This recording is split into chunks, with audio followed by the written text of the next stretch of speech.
calling all members of the in crowd. If you want to get in on the action, we want to hear from you. Hit us up, faderoutemail@gmail.com, or slide in our DMs on IG at Faderoute Podcast, or drop us a line on X at FadeRouteDNZ. You can find us on Facebook, The Fade Route with DNZ. We're on Spreaker. We're on YouTube, The Fade Route with DNZ. Catch our videos. Like, subscribe, share, tell your friends, and spread the word.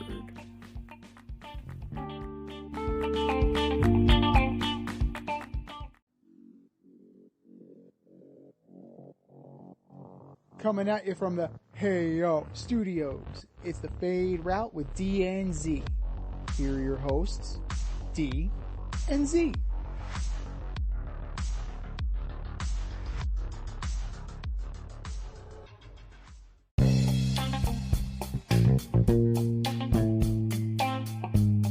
Coming at you live from the Ayo Studio.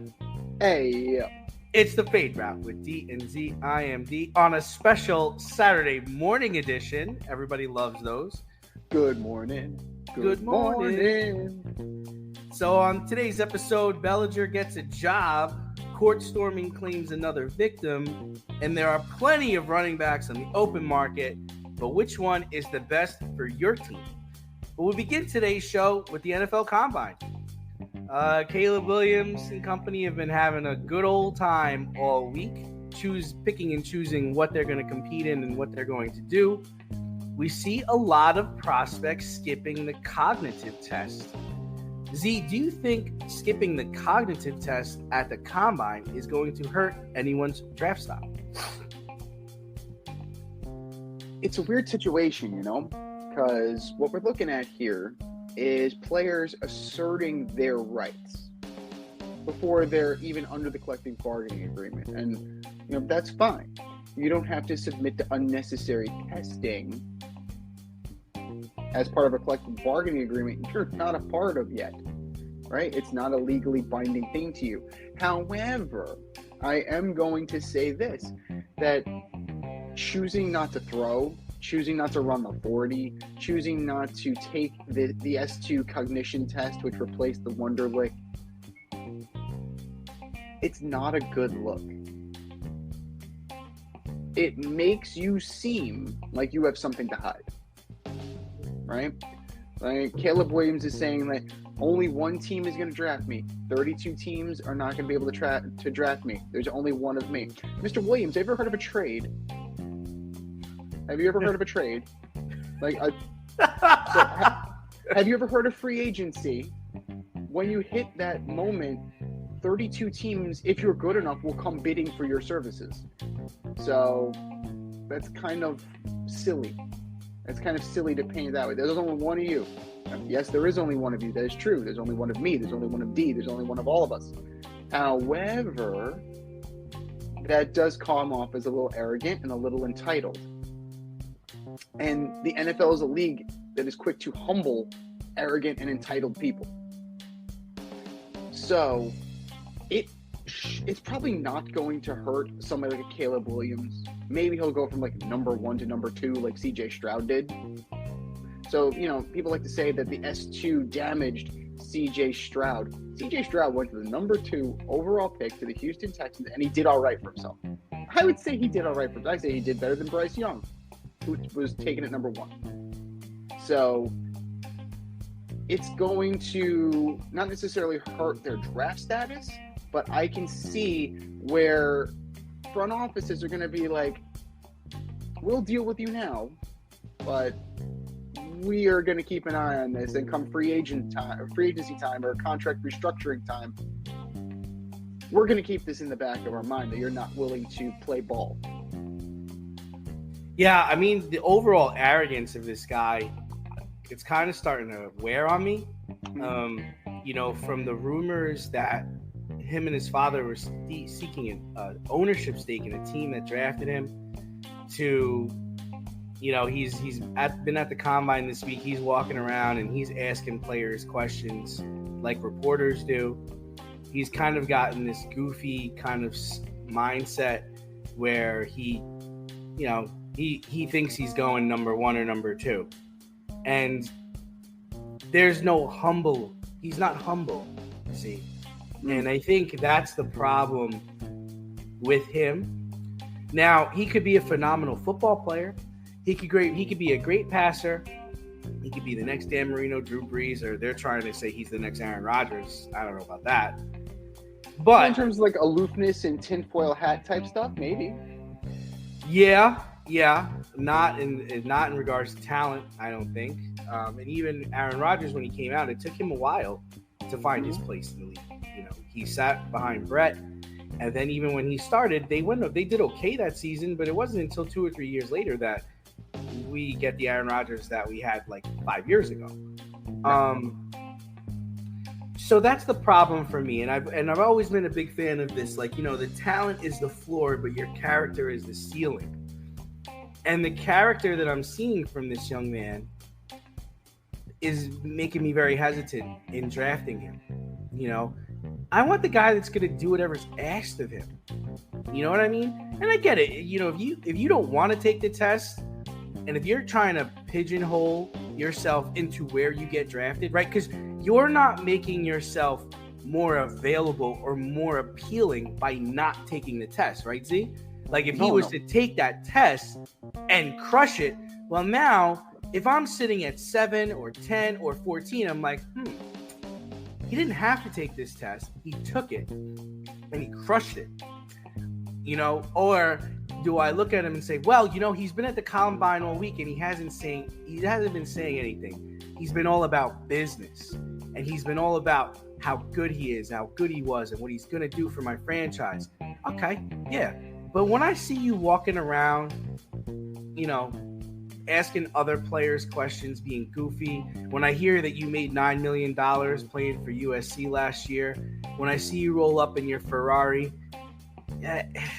I have a tough time as an owner or a general manager being, this is the guy I want to work with for the next 10 to 12 years, right? Because that's what it is, right? This is supposed to be, I don't want to say it's a partnership because that's NBA language, but I want to be more like, okay, this is the guy I want to work with, like Pat Mahomes. This is the guy I want to work with to try to win Super Bowls, get people to come play here. Like, if you're not willing to take if you're not willing to take this test, then how am I going to be able to negotiate a contract with you in 4 years when I need you to take a little less money because I'm trying to get this player, trying to do that? How flexible are you going to be in the coaches we bring in, the players we bring in, and the things that are happening in our community? That's where I think or other players, not going to just single him out, are missing this concept. If you believe reports, Marvin Harrison completely no-showed a speaking event. Marvin Harrison Jr. completely no-showed. So this draft class is getting kind of weird in terms of... Well, they're entitled, right, Z? Because they've been making... Is this where the NIL meets Yes, 100%. Combine? This is what happens. I've been making $4 million last year playing college football. I'm not taking any tests. I'm not doing anything. I'm Marvin. My father was a Hall of Fame wide receiver in this league. I'm going to come and play for whatever team I want to play for. If you don't take me, somebody else is going to take me.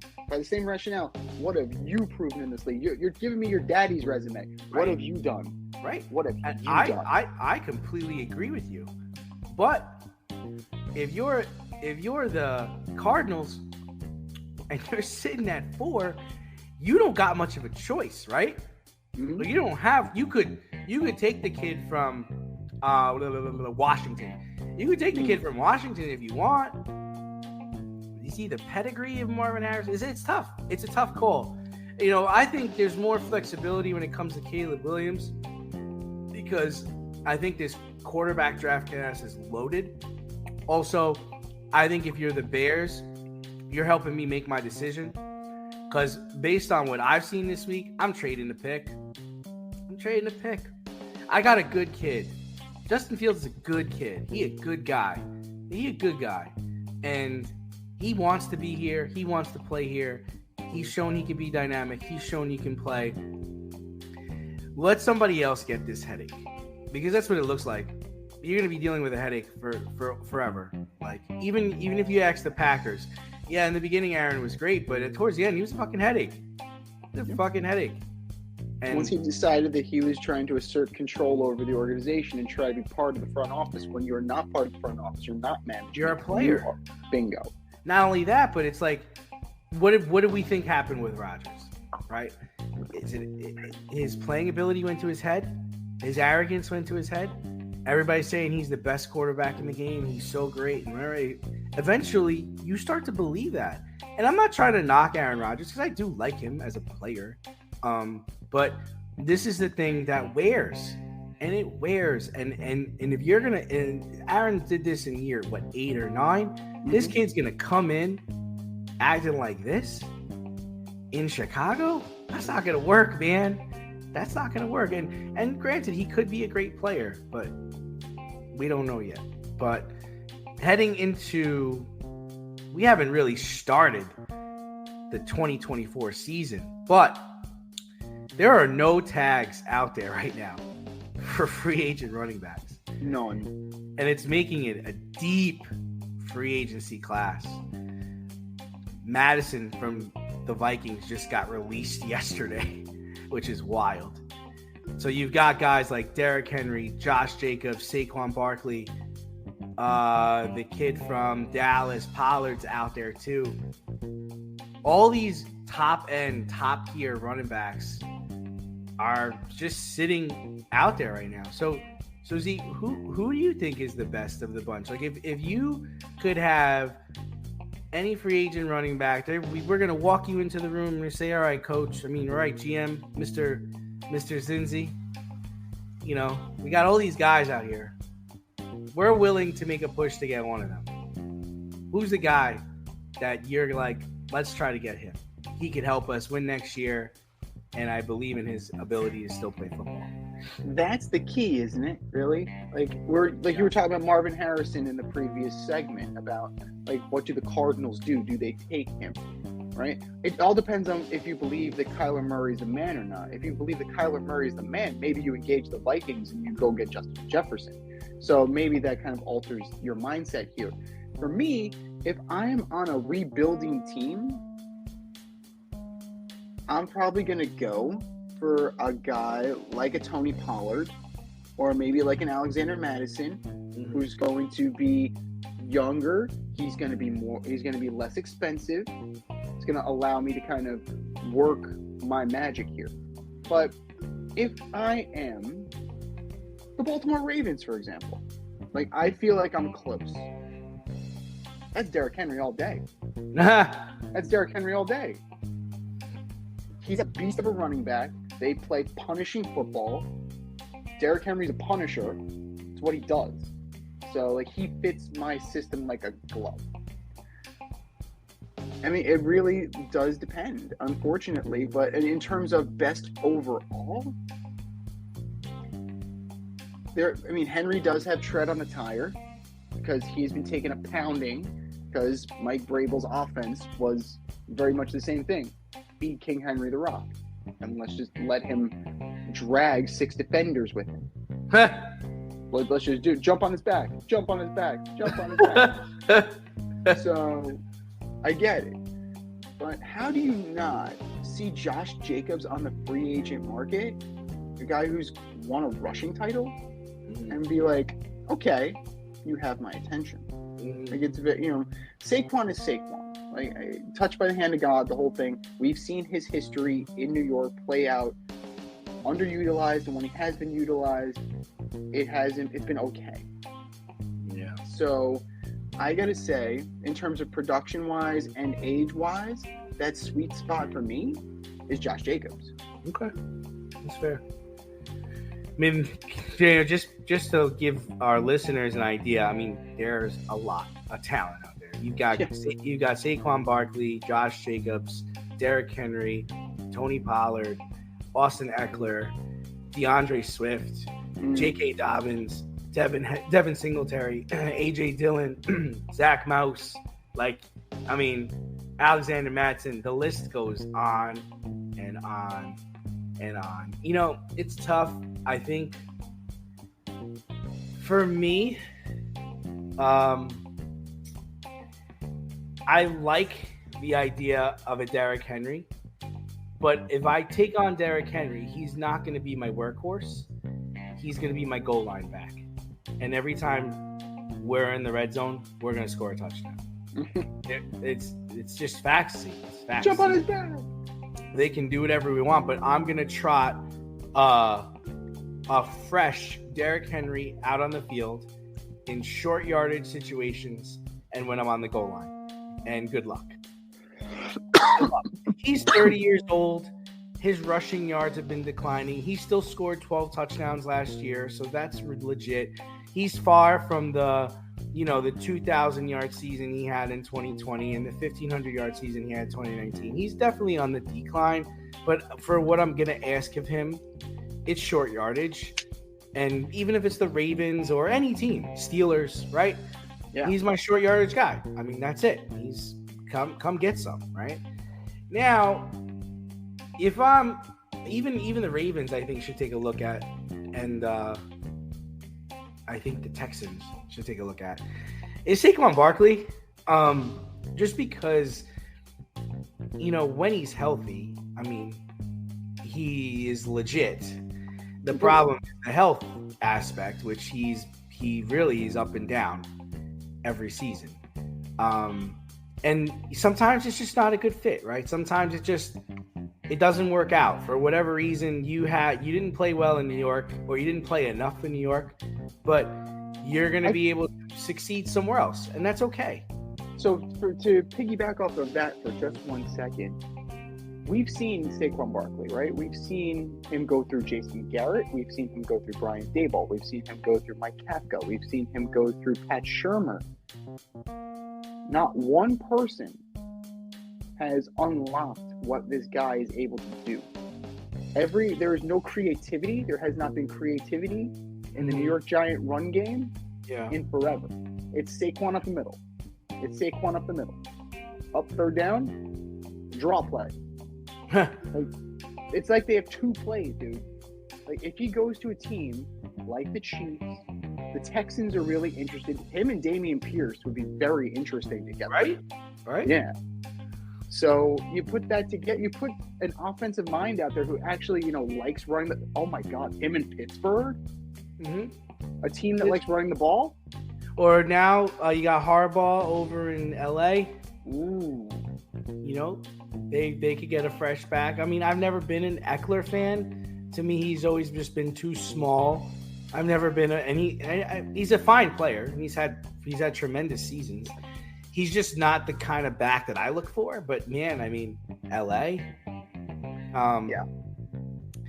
Another guy that you had mentioned, Josh Jacobs. I mean, Josh Jacobs was on 2 of my fantasy championship teams. Shout out, Josh. Thanks. But he has a lot of tread on the tires. He does. Like, and he had some good seasons early. In 2021 was a down year for him. 2022 was supposed to be his contract year where he lit it up. 1,600 yards, 12 touchdowns, and then he came back down to earth last year. And I don't know if that bringing him back down to earth was more or less trying to negotiate a better contract for him, not giving him the ball as much, or just the Raiders being a shit team could have been that. But he's young, he's 25. So, I think he still has another really good 4 years left, right? So I could feel comfortable giving him a 4-year deal. But to me, if I could get Saquon, if I could lock him in, that's a guy that I like. Tony Pollard, he had a chance to really go apeshit last year, and he didn't. They actually became like more of a passing team last year.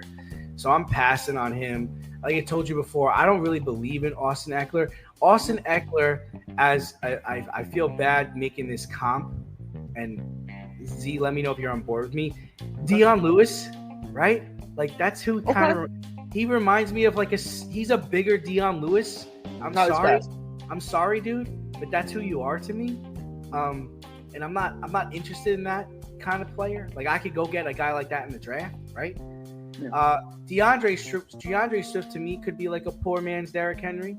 Like, he's a big dude, a big back. I think he has the ability to play like David Montgomery, but he hasn't. But he has that in him. And last year was a good year where he actually did stay healthy. He caught a lot of passes out of the backfield. Their offense was just really weird last year. Like, a lot of the stuff was going to Hurts. J.K. Dobbins is a guy you can take a flyer on, because he's been hurt the whole time he's been in the league. So you're not going to. The injuries are just like. Yeah, you're not going to pay that guy. Like, if you want to come on a 1-year deal or a 2-year deal, and man, I'm giving you like $5 million. Like, that's about it. You can come play for me. You can try. I worry about him. Never been a Devin Singletary fan, but he gets the job done. You're looking on the lower end. He can definitely play for you. A.J. Dillon, again, is another guy where he's a poor man's DeAndre Swift. Like, he's a good back. I think Cincinnati should go and get A.J. Dillon. Let him be the number 2. Mixon. Oh, they are moving on? Okay. I think they're going to move on from Joe Mixon, so that's a possibility for sure. Well, I don't think he's a guy that can get it every down, but he's a guy that he's a good short yardage guy, and he can run in the cold. You need those guys that can run in the cold. Football is predominantly played in cold weather, and sometimes you just can't throw the ball like 30 or 40 times a game, and you need someone to pound the rock and punish people. Maybe he's a good fit for Pittsburgh. And the last one I'm going to mention is Zach Moss. When he played for the Colts, he played actually very well. He was in the top 3 in rushing yards until Jonathan Taylor came back and took his job, back. But he is upside. I mean, he hasn't been what every team has wanted, but I think there's upside there. I think he could be a Charger, or he can go help out the Cardinals and be the second guy there. So, to me, my number 1 is Derrick Henry. He's going to be my short yardage goal line back. And then if I'm going to go get a guy and I'm going to spend some money, I'm betting on Saquon to perform like the number 2 or number 3 overall pick in the draft like he was. You absolutely need to bank on that, because the lack of offensive creativity has been there. The health hasn't been there. I mean, in recent history, Saquon has been healthier, but you definitely need to worry about that. But I'm thinking about this from a different way too. Like, now that we're doing some combos, why spend on 1 when I can spend on 2? If I can revamp my entire running back philosophy, my entire running back room with a combination of like A.J. Dillon and Tony Pollard, now I got something. Because now I get speed, I have the speed, and then I have the bully. Yeah, for sure. So build it in the aggregate, like you like to say. If I can't have a Walter Payton, I love that saying. That's mine. I'm a Billy Bean guy, man. That's me. Rebuild it in the aggregate. The 50 feet of crap. We need to get out from the 50 feet of crap. So if the Giants can replace Saquon Barkley with Tony Pollard and A.J. Dillon, it's an unfair game, gentlemen. You're all in here trying to replace Giambi. Can't replace Giambi. If we could, bam. Bingo. The A's they're in their own situation, but it applies. It absolutely applies, especially in a salary cap league. Baseball's not salary cap. Football is. How do I rebuild that production and possibly get more? Like, that's, and I guess that's why Jimmy Haslam all those years ago brought in Paul DePodesta, Peter Brand. They brought in Paul DePodesta but he tried. So, maybe it's worth thinking about from that kind of perspective. But speaking of front offices, they were one of the categories that were measured in the most recent NFL Player Association team report cards. So you had treatment of families, cafeteria, dietitian, locker room, training staff, weight room, club owner, head coach, team travel, and strength and conditioning coaches. And when you take all of that into consideration, the best team, according to the players, was the Miami Dolphins. The worst team was the Washington Commanders. Stop me when this sounds like out of place. The Washington Commanders rated the worst team in the NFL. And a surprise, the Kansas City Chiefs. You know, the back-to-back Super Bowl trophy winning Kansas City Chiefs. 31st in the league, according to the players. What? So does this big deal, little deal? No, does this mean anything at all? I think it does, in the grand scheme of everything, because for me, it means the owner is out of touch with what's going on with his club, right?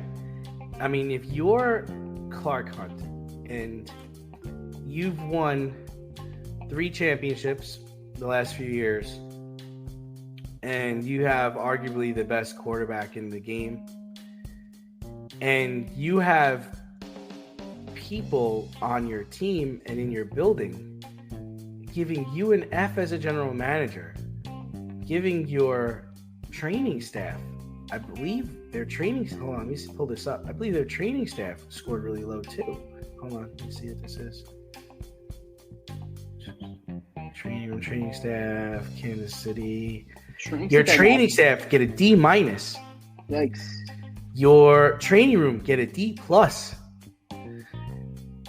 And if you're not working to fix that, that's got to be a red flag, right? It's like the question becomes, are you walking around thinking your shit doesn't stink? Or you're walking around saying, man, I can't believe that. That can't be true, right? Like, and that's what you have to figure out. Is this guy walking around saying, I don't give a shit, I'm doing the best that I can? Or is he like looking at this and like, man, we got to be better. How can we be better? So little jarring there from the champions. The Giants scored well, you know, they're got B's and A's across the board, which you like to see. The Jets are Mecole Hardman mess. They got C's and B minuses. Oh God, yeah. I was surprised that Pittsburgh scores, you know, because you usually think like the bread and butter families, like the Maras, the Rooneys, you'd think that they would ace this, and they didn't they did about average. Where a team like San Francisco, I felt like really knocked it out of the park. A's, B's, they got 1 C+, and that was in training room. Okay, you know, I take that. You know, you want to make sure that your players feel like their families are being treated well. You want to make sure that you as an owner have a good grade, I think. And I think what's important would be a training staff. But, you know, I was listening to Don LaGreca talk about these surveys. Shout out to Don. And he was saying that, you know, some of this could be skewed because when it comes to the treatment of families, like, they can't get everybody in the suite, right? They can't get everybody a first-class ticket. They can't get everybody on the bus. And he said sometimes you have players in that boat where the one time they ask for a favor, or the couple of times things didn't go the right way, and they crush the team for it. So I can see how that could happen, especially if you're not a top level player. But the one that gets me is the grading of your owner. I mean, that one's, if you don't take that personal and you don't try to fix that, then what are we doing this for? Well, Hunt also did take out or requested a loan so that he can revamp those facilities. You know, multi-millionaire, billionaire. I'm going to tell you, Billions. What's the key to being successful? Use other people's money. Always remember that. So Clark Hunt may be a financial genius, but the optics-wise, you look really bad. So I get that. Some of these things, you know, it's kind of like whatever. I mean, the largest swing from 2023 to 2024 has been the Jacksonville Jaguars, right? They jumped up to about 6th best, I believe. And that is solely because they cleaned up the facilities. There are no more rats. there were rats in the locker room. Now there are not. So, like, you know, players shouldn't be living in filth and squalor, right? They see that facility more than they see their families. So it shouldn't be in disrepair. It never should be in disrepair. However, there is a fine line between disrepair and, oh, we only have a stool at our locker, not a Barca lounger, not a massage chair. Wah! Like, some of this stuff is like, are you fucking kidding me? Right. And that's what I mean, you know? Yeah. Like, you know, that speaks to, like, spoiled and entitled, like we were talking about Caleb Williams earlier. That is spoiled and entitled behavior. You know, if you're saying that it's a lounge chair issue, bro, that's like first world problems. Like, good for you. You know, good for you. We only had an Xbox in the locker room. We didn't have a Switch. We had a foosball table, but we didn't have a ping pong table. Right. We the catering last year from Arizona. The Arizona Cardinals made their players pay for food. Okay, bro. This isn't Google. Like, Google provides breakfast, lunch, and dinner. If you want something specific, right? Right. Like if you you know what? That's a good example because I could provide you food. But if you want like sushi and you want like specialty items, yeah, you guys could just order what you want. Get whatever, put your money together and get whatever the fuck you want. Whatever. If it is prescribed to you by the team nutrition or the team nutrition staff, yes, we will pay for it. If this is just on you, then no. Like, there's got to be at some point where, like, players are making money hand over fist. Even the lowest of the low on the practice squad, they're still making more than we still have to buy our dinner, bro. Like, we still have to go and we still have to fend for ourselves. And at some point, yes, you're going to be in there all the time. During working hours, you get you get your meals. Okay, that's fine. But that's a problem. You know, that becomes an issue. Like, paying for the meal versus having it catered to you, like, come on, like that's just a major turn off. And some teams didn't provide dinner. I think the Bengals didn't provide dinner if you were there past a certain period of time. Maybe that's the time for you to go home. Go, like Tracy Ullman used to say, go home. I don't know. Some of this is kind of like wonky, to be sure. But the Cowboys dropped. It seems kind of unfair to rate the Commanders because they did change ownerships in the middle of the year. You have to figure that that's going to skyrocket. Steelers, very surprising. You have the Rams. A lot of seasoned Ds. You wouldn't think so. Chargers at Spanos. But the best facilities go to the Raiders, right? They're up there in terms of. So I want to do the best of facilities necessarily translate to success on the field. I have the best of everything. We're 2-14. We don't have everything. We have the best of everything except for players. Hello. So at some point, this goes from interesting to ridiculous. We got to find that point. But kudos to the Jacksonville Jaguars for renovating and getting rid of those rats, though.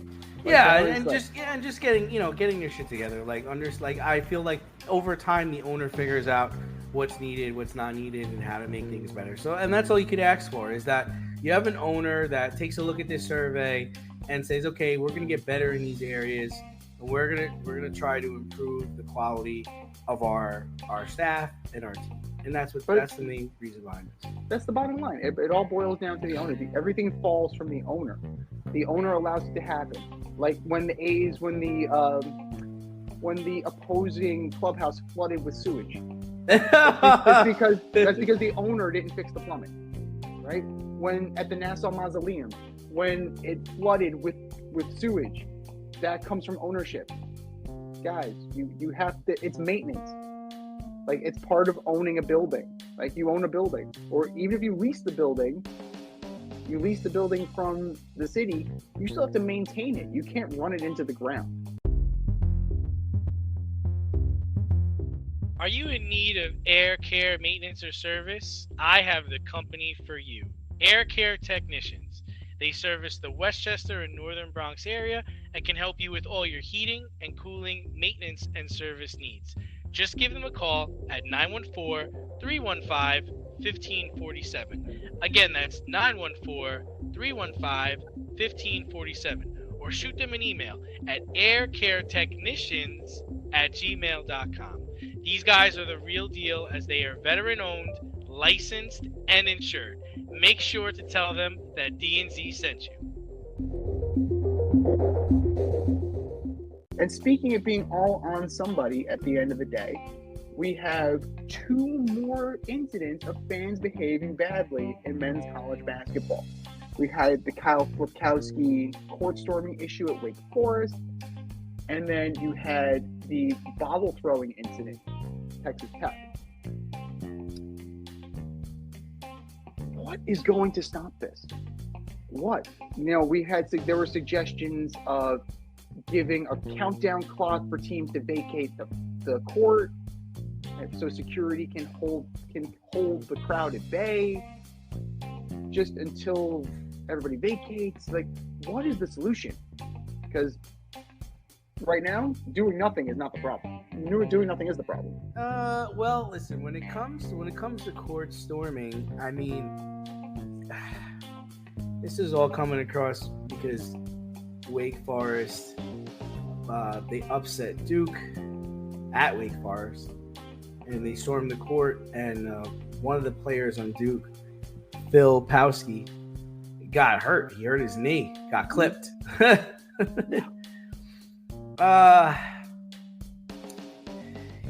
Here's the deal. It's really tough to stop that many people from storming the court. That's just the truth, man. I mean, you're talking about in the first, 10 rows probably, you got I'd say 5,000 people. You can only have so many security guards. And what are they going to do? They're going to zap them. They're going to stun them. Like, how, what are you going to do? It comes on, it's on the university, and it's on the, public safety officers, and it's on the arenas to make this safe. And maybe the whole thing is, if they're going to let them storm the court, you can only storm from one side.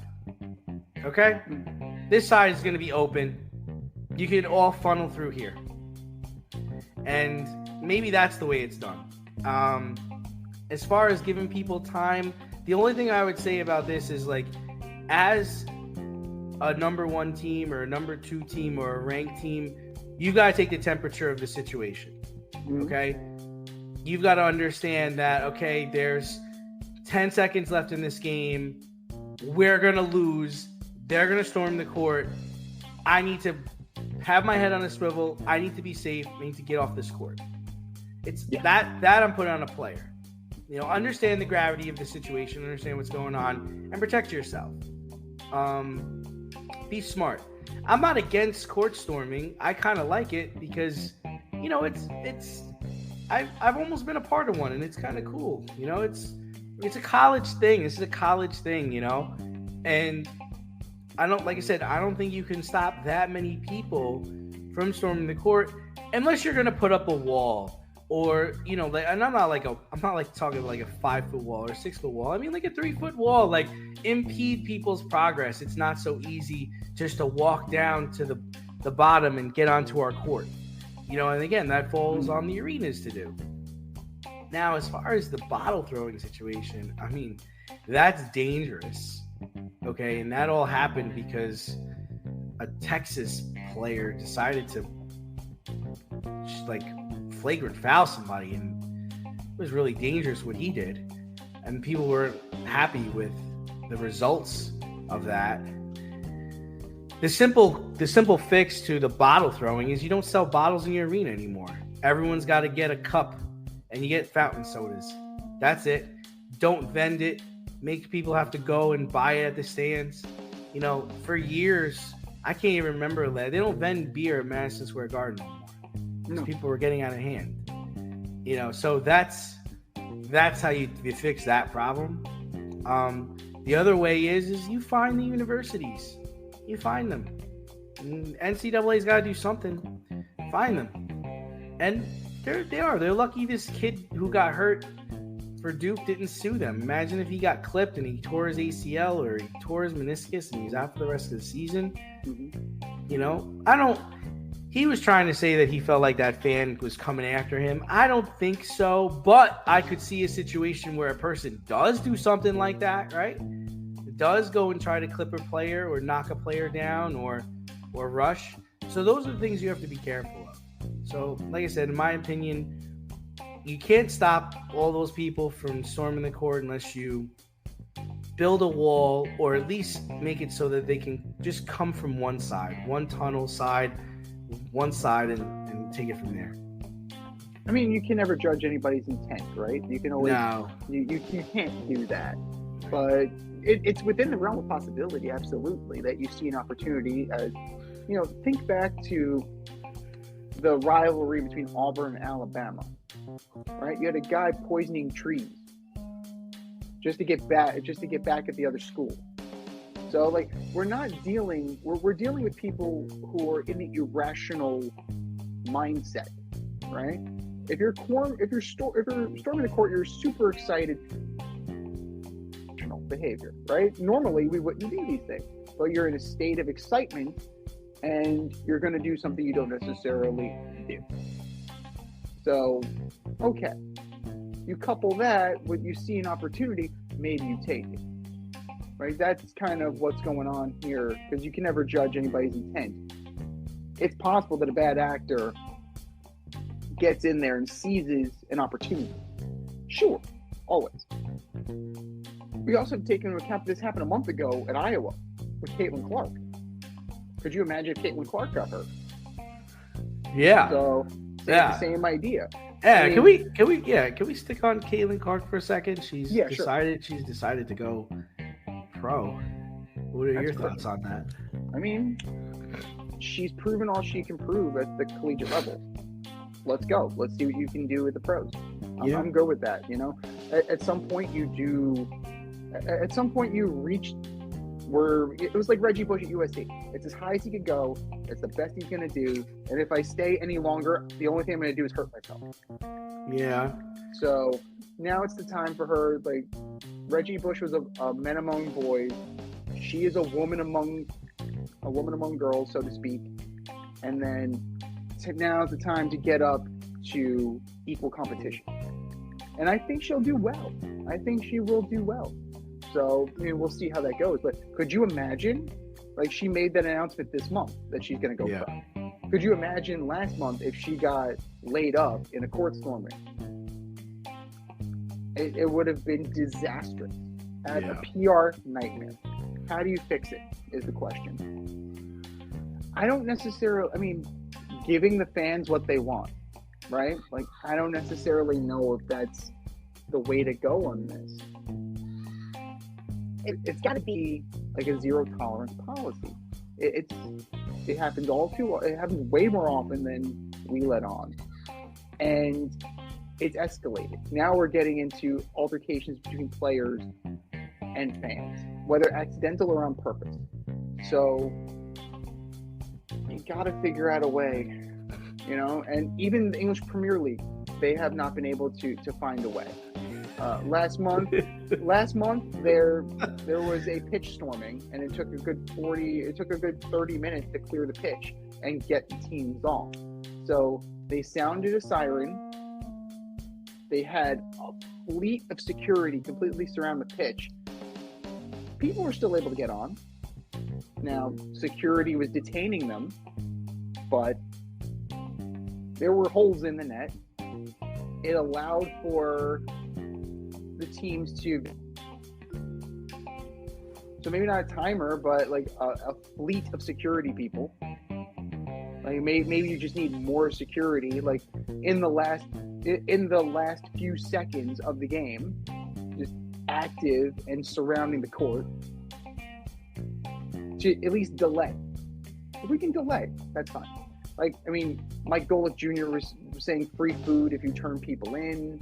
Like, I mean, some suggestions were just absurd. Like, he is absurd, that guy. Yeah, I did watch his Oreo ranking video on X. Oh. So good for him, 10 out of 10. I don't it was a slow day, so just watching him eating Oreos. But I think the bottle throwing is worse because it's a projectile. You're exactly right. You're handing them a projectile. Like, here, throw this. Promotions at Yankee Stadium or promotions, at Turner Field, or what used to be Turner Field, Citi Field, wherever. They don't do bat day anymore. They don't do ball day. That shit's going on the field. Like, come on, we've all seen it. It's a license to throw something. So, plastic cup, don't travel as far. You're absolutely right. So maybe everything's fountain soda, and you waiting online is going to piss you off. So you're not going to go as often because you're missing the game. So maybe that's something that needs to happen. Take away the monitors for the lines and fountain soda. That'll piss you off because you're there for the game. And maybe you're not. Maybe you're going to try to behave a little bit better. Step outside of your safe area and make a statement without saying much with FCK Clout Lifestyle Apparel. Embrace the colorful chaos and stay emotionally regulated in their hoodies, snapbacks, graphic tees, accessories, and more. Season 3 merch is up now. Get it while you can. Go to fckclout.com and get all of your needs from men and women. That's fckclout.com. Let's see. Speaking of being pissed off, the Boris 4 is now down to the Boris 2. So I'm sure these guys are not happy with the deals that they're getting. Cody Bellinger signed with the Cubs. He should be happy, Z. We'll see. We'll find out. 3 years, $80-something million with an opt-out. And then Matt Chapman signed just yesterday. Oh, he did? Where'd he go? With the San Francisco Giants. That's a good fit for him. 3 years, $18 million a year. Ooh, okay. All right. So a little down, right? All right. All right. Monty and Snell are still available. Yeah. So how long are they going to be willing to wait now that camp has started? Now that they're missing valuable time? Yeah. And how long are teams going to be willing to wait? Because the longer they're out, the longer it's going to take for them to ramp up. Yeah, so I think there's two different ways I'd approach this. If I'm Snell, I'm fucking holding out. I'm sorry. I'm looking for my payday. I had a sub 4 ERA last year. I won the Cy Young Award. I've been crushing it for the last 5 years. This is my payday. I want to get paid. So I don't give a fuck. I'll sit out until whenever. Now, if I'm Monty, I think it all depends on who wants me, who's interested. Am I going back to the Rangers? All right, I'll give them a discount because we just won the World Series. We could get at it there. If it's the Yankees, that's another place where it's like, okay, I used to play there. I've been telling everybody that I liked it there. So, I'd be willing to go back there on a discount. But see, anybody else, and, I don't think I'm really going to settle. This isn't my payday, but I'm looking to bank off the fact that I did win a World Series. I've been playing extremely well for the last 3 years. I'm a left-hander, and I'm available with no history of arm trouble. So I guess if I'm Monty, I'm a little more likely to sign somewhere. But if I'm Snell, fuck no. This is my payday. I'm on board with this. I've been waiting for this. I'm not bending. With this situation, I think both of them are going to be out until opening day. I think it's that. I think they can reasonably be out there. Now, here's where it gets tricky, because they were extended qualifying offers, so that means draft pick compensation is attached to them.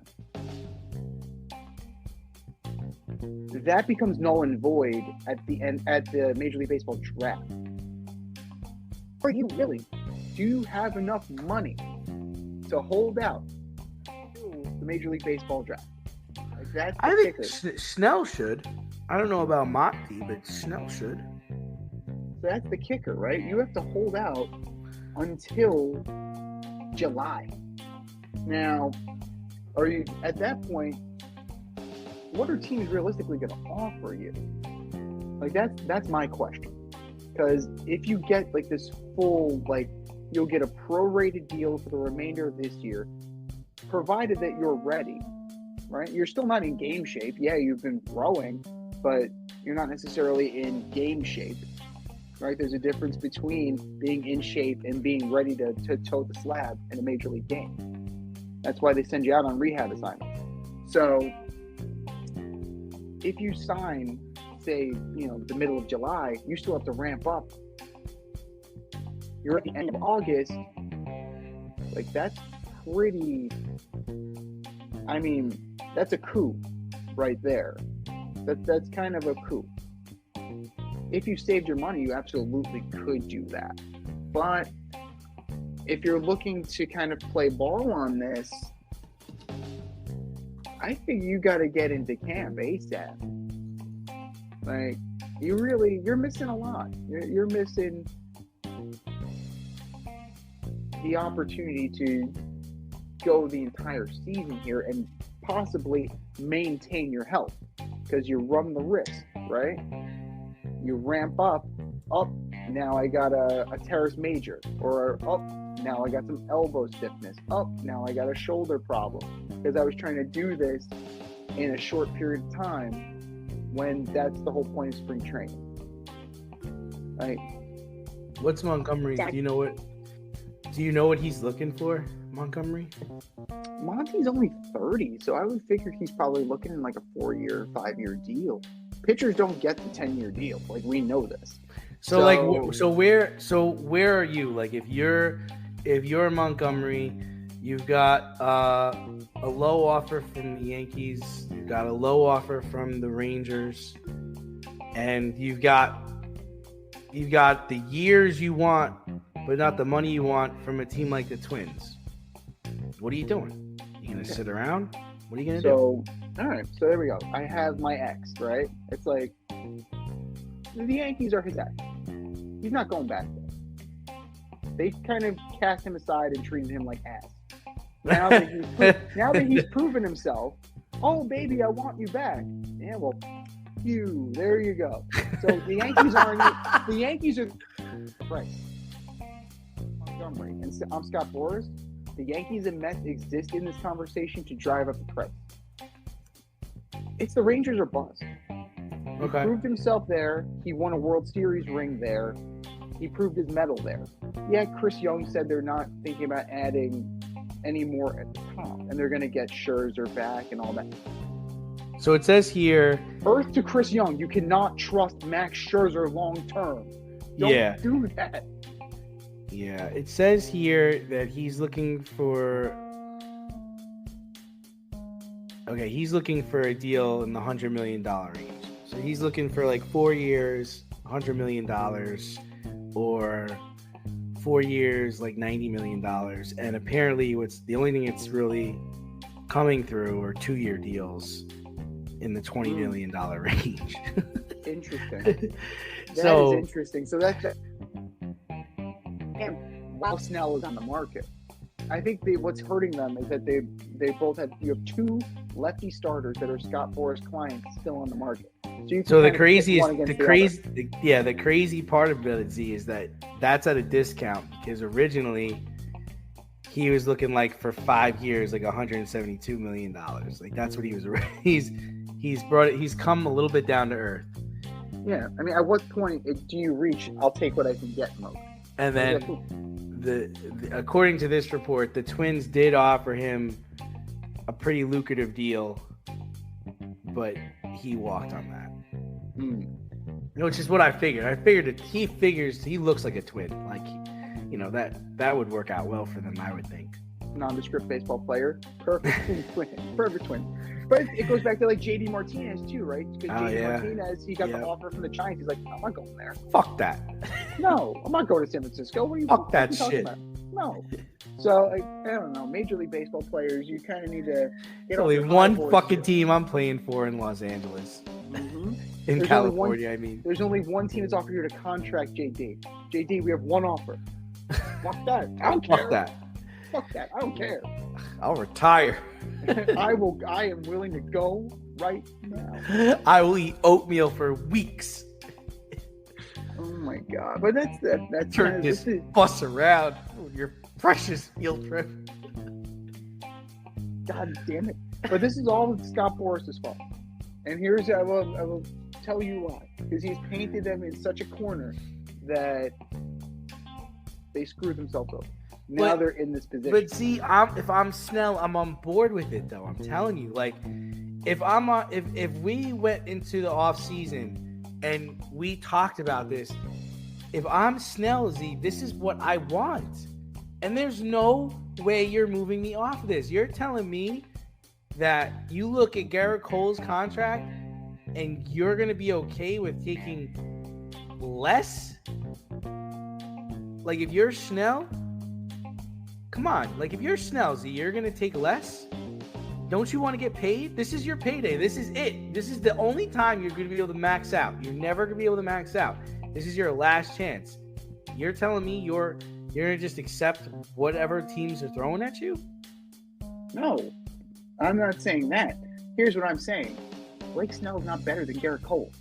He's So not. it's- No, he's not. No, he's not. Why am I going to pay for a guy? Why am I going to pay Blake Snell that money? We've had this conversation Because with you NFL can't quarterbacks, get Derek Cole. That's why.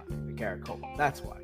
We can't get Garrett Cole. This guy's not better, so I'm not going to pay him like he is. I'm not going to pay him like he's comparable. So it's a waste of my time. So that's Okay. what I'm saying. Yeah. Correct. Why? We were on that run, right? Matt Ryan was the highest. Then Joe Flacco was the highest. Then Matthew Stafford was the highest. Like, it's a bunch of mediocre crap for a while. But they were getting paid like they were the shit. They were mediocre at best, and they were getting paid like they were the top of the top. I'm sorry. I'm not paying big bucks for mediocrity. Like, that's how teams get in trouble. And it's mind-boggling to me. So you build up your work, you prove it. If this was a case where Blake Snell was like on an all-time run, I would be okay. This is kind of like collusion. If he was like Sandy fucking Koufax, all right, sure, there's some collusion here. But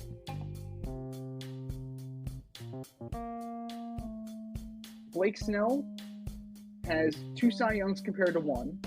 Okay, fine. He has fewer walks and a higher strikeout percentage. Garrett Cole bests him in every other category. So I'm not going to pay him like he's that much better. But yeah, that's the economics of sports now. We're rewarding mediocrity as excellence. And that's a major problem. And it's because of a guy like Scott Boras. Scott Boras got Derek Lowe $100+ million. He got Kevin Millwood. Very good pitchers. Not excellent, very good. Kevin Millwood and Derek Lowe, prime example. He sent them to places they didn't want to go, where they didn't fit in, where they made the most money. Mike Boom. Hampton in Colorado. Boom, another one. Mike Hampton in Colorado. Didn't fit there, but and the school systems were apparently very good. So, that's Scott Boras for you. So buyer beware when you take on Scott Boras as your agent.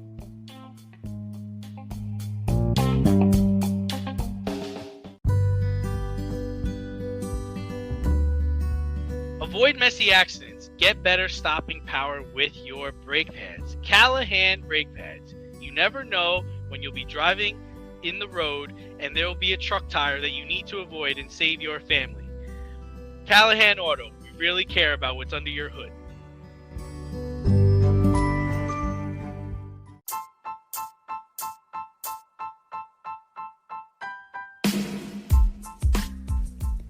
It's time for the mail route on the Fade Route. If you want to get featured, hit us up, faderoutemail@gmail.com, or slide in those DMs at Fade Route Podcast on IG, or drop us a line on our Twitter page at Fade Route DNZ.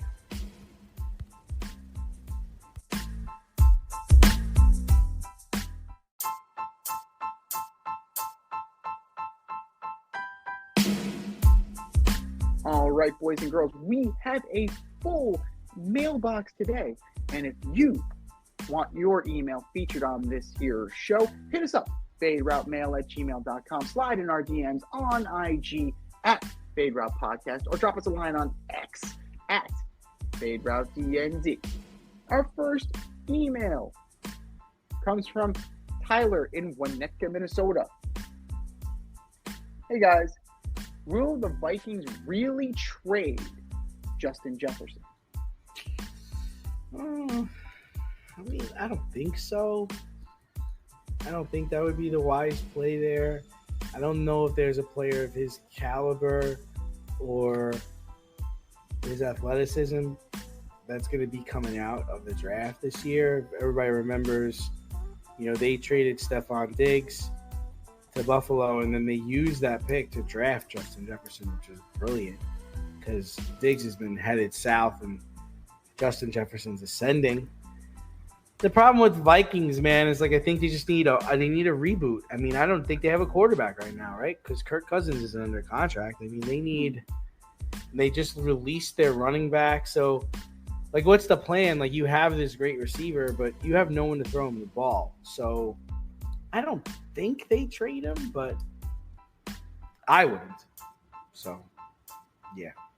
My question is this: it speaks to your question. What's the direction? Are you in love with one of these quarterbacks? Right now, are you in love with Jaden Daniels? Are you in love with Caleb Williams? Are you in love with JJ McCarthy? Are you willing to make that move? And for the teams at the top of the draft, do you feel like adding Justin Jefferson will be a smart move? The Bears and Vikings will never trade.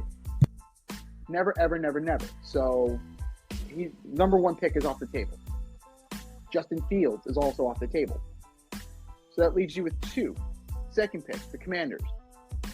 They don't have a quarterback. You can say Sam Howell all you want, but they don't have a quarterback. So, if I don't have a quarterback, what am I going to do with Justin Jefferson? Number three, the Patriots. Same verse as the Commanders. Mac Jones, he's a bust. Plain and simple, he's a bust. So, adding Justin Jefferson to this mix doesn't help unless you sign Kirk Cousins. Unless that's your plan. That leaves you to the Cardinals at number 4. Do they believe in Kyler Murray? If they believe this is a win-now team because Kyler Murray is under center, then you make that trade. You trade number 4 for Justin Jefferson. They take whoever they want, whoever's left, whether it's May, Daniels, Williams, McCarthy, whoever. It's Minnesota's problem at that point. But if the Cardinals believe that they are a wide out away, if they believe that Murray's the guy, I can see them possibly making that trade because they've already invested in the quarterback. Now, from a Viking standpoint, it just signals dysfunction. It just completely signals dysfunction. If they're going to contend in a winnable division, go sign a veteran quarterback and have at it. Because they're not that far off. right? It's not that bad. They didn't had a down year last year. They won the division the year before, and then got beat by Daniel Jones and the Giants in the playoffs. Just want to keep throwing that at it. But I just want to keep putting that in there. Just saying. But I'm just saying. But there is no reason that they can't return back to the top of the division. Like the Lions could slide back, right? That was a brutal end of the season. They could very well slide back to second. To the end. And the Bears are the Bears. So if the Bears, right the ship here, they can be in it. That is you're in contention in that division. So I don't think they should, unless they feel that a total reboot is necessary. And in that division, it's not. You can steady the ship and you can be there for a while, but you got to get the rest of your house in order. Identify who your running back is, identify who your quarterback is, and then go from there. But this is decision time. This is absolutely decision time on Justin Jefferson. Our second email comes from Eli in Colorado Springs, Colorado. What is more impressive? Points or the Rangers 40 win?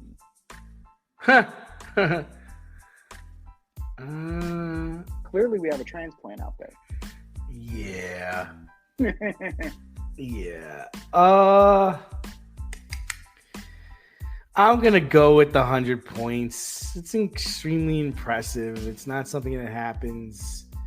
I'm going with the 100 points. So, 36 goals, 64 assists. He's not even first in the league, mind you. He's not even first in the league in points. It's still impressive, man. It's extremely impressive, but I'm just saying. That's the question. The question is what's more impressive? But I'm saying, like, as a statement, it's mind-boggling to me that we're discussing this and he's only second in the league in points. Like, that's crazy. That's absolutely crazy. To have 100 points this early in the season to where everything is gravy, that's huge. That's amazing. But if I am going to if I'm going to try, because clearly Nathan McKinnon. But if I'm going to try, okay. Rangers. Yeah. What were the expectations of the New York Rangers at the beginning of the season? Lucky to make a wild card. Yeah, that's fair. Lucky to make a wild card. To be top of the top in contention for the President's Trophy, which they should not get because President's Trophies don't equal Stanley Cups, gentlemen. I'm just saying. I'm not saying you lose, but I'm saying that President's Trophies don't equal Stanley Cups. Like, they're not equal. They're averaging 3 goals a game. They're letting in 2.7. So Igor still needs to kind of clean something up. Jonathan Quick has been a great backup for him this year. He definitely, Igor Shesterkin is on a down year. He's getting better, but he needs to keep going. Defense has been lacking this year. Pierre Laviolette is not John Tortorella. He's not even David Quinn in terms of, he's not Gerard Gallant in terms of defensive identity. So that needs to be dealt with. Maybe they need to get somebody else, another defenseman for depth at the trade deadline. I know the Rangers are linked to guys like Anthony Duclair and Frank Vetrano for the forwards to get a top 6 forward, but they can probably grab another defenseman as well. They can possibly get a package deal together. They're 25% on the power play. Okay. Pretty good. 83% on the penalty kill. Solid. Could be better.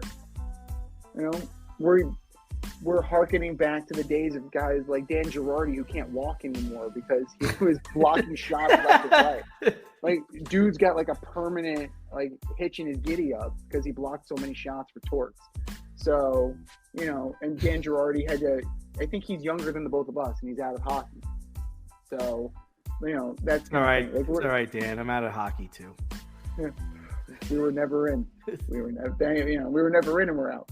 So, in terms of expectations versus reality, like that's the only way I can make a case for the Rangers. But 100 points this early in the season, no, absolutely not. Nathan MacKinnon, that's a big time, big move for you on a Stanley Cup contending team.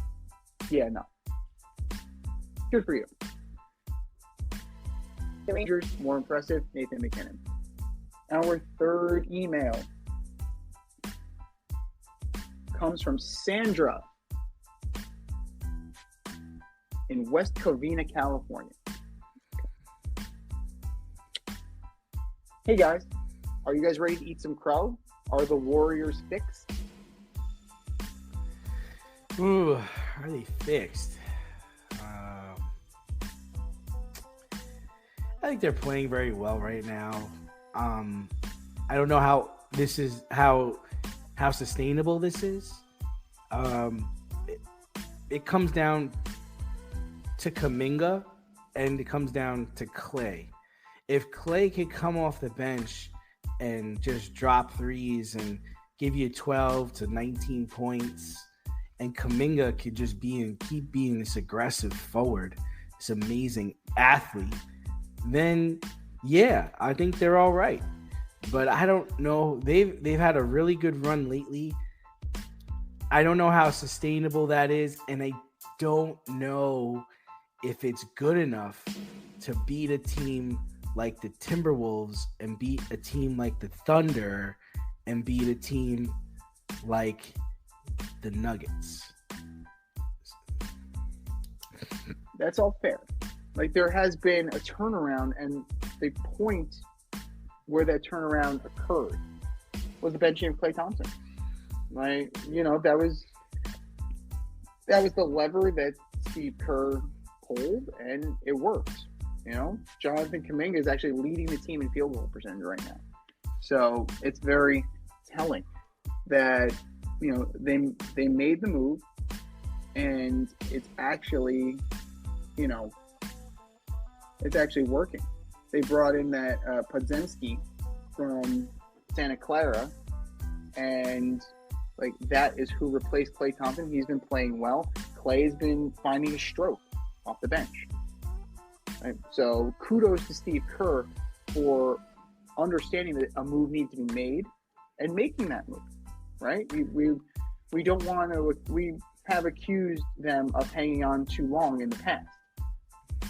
But let's see where they are right now, right? Let's speak into reality, like the reality of the situation. They are in 9th. So they are in the play-in tournament. And this year, you have some pretty hefty competition in this play-in tournament. If the season ended today, because we always like doing those, you're pretty close. You have about 20-something games left. The Kings would play the Lakers in the 7-10. So you have the Kings, the Mavericks, the Warriors, the Lakers. Realistically, Kings, Mavericks, that's close. Warriors, Lakers, that would be interesting. Combination of those in, they got a shot. They had a shot, but it's not likely. Because we know that the Lakers are going to do what they do best. LeBron, the GM, is going to strip down the team. LeBron is going to do what he does, and he's going to make it happen.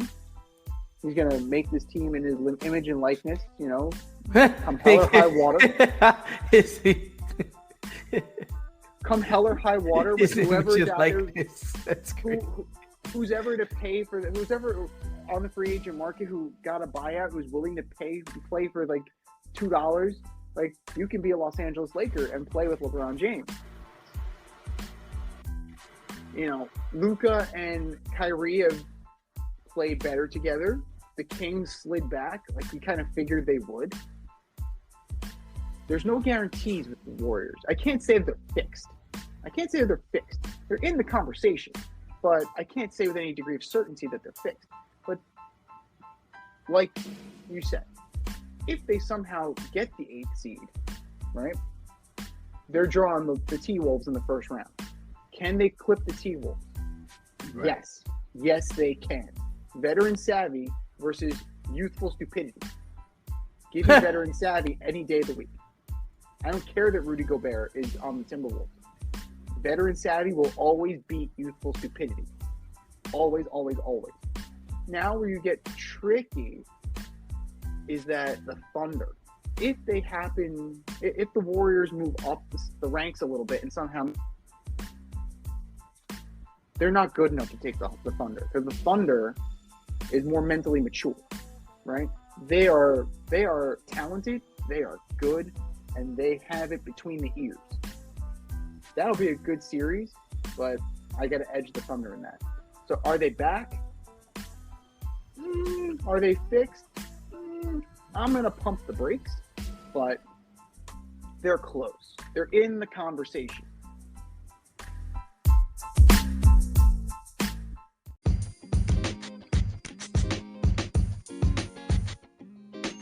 Your favorite podcast has its own merch line now. Go to the Fade Store with DNZ.com today for all your Fade Route merch needs. I'm talking tank tops, t-shirts, sweatshirts, like yoga pants, we got those too. Like some cool accessories, we got those too. And we're not done yet. We have so much more planned for you, but check out what we have today at the Fade Store with DNZ.com. That's the Fade Store with DNZ.com.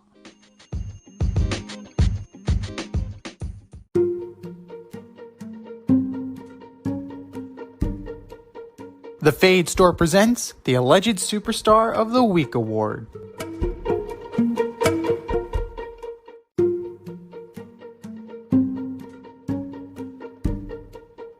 All right, boys and girls, you know what time it is. It's time for the Alleged Superstar of the Week. You know how it goes. We put up a poll on our X account at FadeRouteDNZ, and you vote, and you vote, and you vote, and you vote. And the winner of said vote gets a shout out on this here show, and they take home the coveted ass trophy.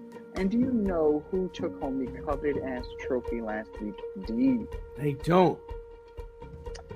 Well, it was a nail biter. It was very, very, very close. But between our Instagram poll and our Twitter poll, Kenny Smith and Reggie Miller narrowly squeaked out the NBA All-Star participants. That's Narrowly. trash. So Kenny What Smith are you and guys Reggie Miller. doing? What are you guys listening to? How are we on board with that? Well, they were part of the show. So technically you were right. They were there. They were talking about the NBA All-Star game. So they were present. So, we'll call it half a win. Let's call it half a win. Half a win. We'll call it half a win. All right, but that is that. That is last week. This is this week. Who are your nominees for? All right, first up, I've got the officiating crew from the Pistons-Knicks game. In the closing seconds, Dante DiVincenzo dove into Agar Thompson, causing the ball to get loose, resulting in a layup for Josh Hart, giving the Knicks the victory. Terrible no call, to the point of Monty Williams. That's all he could do is talk about in his presser. The league has still not responded to their, protest of the result of that game. So NBA officials from the Pistons-Knicks game, you are my alleged superstars of the week. Next up, the officiating crew for the Pelicans-Knicks game. Josh Hart a pattern. gets absolutely clobbered in the face by Zion Williamson, causing him to miss the layup and giving him a bloody nose. Again, no call. Josh Hart is bleeding from his nose and his mouth, and the officials say, "Nah, there's nothing there, man. Play advantage. There's nothing there, man. Play on, man. Play on. Fuck." NBA officials in the Pelicans-Knicks game. You are my alleged superstars of the week. And the next up, you're going to like this one. This one is Major League Baseball and Nike. So there has been an issue with the uniforms this season in Major League Baseball. They look like knockoffs. The lettering is small. The logos are small. The pants are see-through. Yes, ladies and gentlemen, the white pants without water. You can see the tucked-in shirt and see other things. Now, Fanatics, who got the license to make the uniforms for Major League Baseball back in 2005, says, hold up, guys. Do not hold us accountable for what's going on. We simply take direction from Nike and Major League Baseball. They asked for this material. They asked for these designs. We came through in what they asked for. Do not clobber us. Go to them. And Nike and Major League Baseball have yet to officially comment, but the word on the street is that this is what the players asked for. They asked for more breathable attire. They asked for more flexible fabric. And this is what they delivered. So what I have to say to that is Major League Baseball and Nike, you are my alleged superstars of the week. Z, what do you got? My God. Like, come on, we can see what religion these guys are. Well, to Fanatics' credit, they said moving forward, they will ask for more of a collaboration in what is needed for the uniforms instead of just going off of a survey of a handful of players. Yeah, I mean, you can, like, there are pictures floating around where you can see dudes jump. Yep, pretty much. Yeah, come on now. Like, it's sheer. It's very sheer. And we'll be polite and say it's sheer. But come on now. Like, but to get off of that, to talk about the uneven stitching, the pinstripes are not, like, they're not aligned. It's bad. How do you? I've gotten better jerseys from China directly. The spacing, the size of the numbers and letters for the. It looks like a replica. The replicas look better than the game-worn jersey. Yes. I'm actually going to start selling my replicas that I have because they look better than what they're running out on the field with. It's absolutely insane, and it's all a money grab, right? Because the replicas I think are only like $40 less, something like that. Because it's absurd for the quality you're getting. You're not getting bang for your buck. Absolutely not. So speaking of bang for your buck, my first alleged superstar of the week is Scott Boras. What are you doing with your clients? You are doing them an absolute disservice is what you're doing, because now they're going in with their tail between their legs on deals lower than they probably should have gotten because you were holding out the dollar. Well, joke's on you, Scott. Joke's on you. Scott Boras, you are my alleged superstar of the week. NCAA fans chucking bottles onto the Texas Tech court during Texas versus Texas Tech, and then Wake Forest storming the court, injuring Kyle Flipkowski. Need we say more? Couple that with the Caitlin Clark incident from last month. Just do better. Just do better. Fans. Oh, and there's another fan incident. So the Philadelphia Phillies to change a promotion this year. Did you hear about this?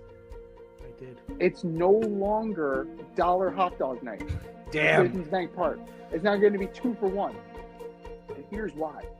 Guys were loaded up on the concourse, loading. And after they were done eating, they got pissed off at each other and they started throwing hot dogs at each other in the stands. Stay classy, Philly. Stay classy. Fans, you are my alleged superstar of the week. And last but not least, Caleb Williams. Dude, what are you doing? Whoever is advising you, it's not the best advice in the world. Short term, yeah, okay, fine. This is fine short term because you have proven nothing in the NFL.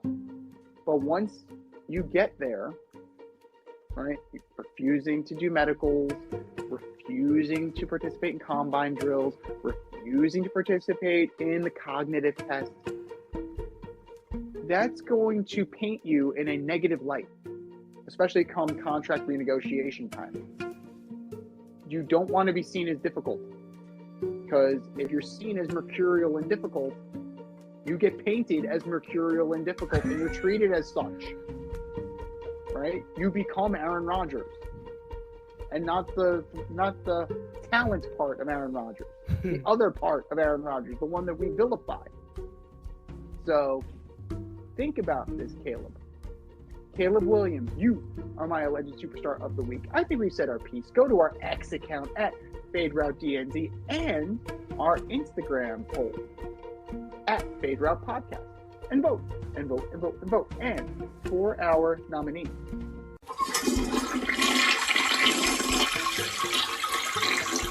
Just do better, boys. Just do better.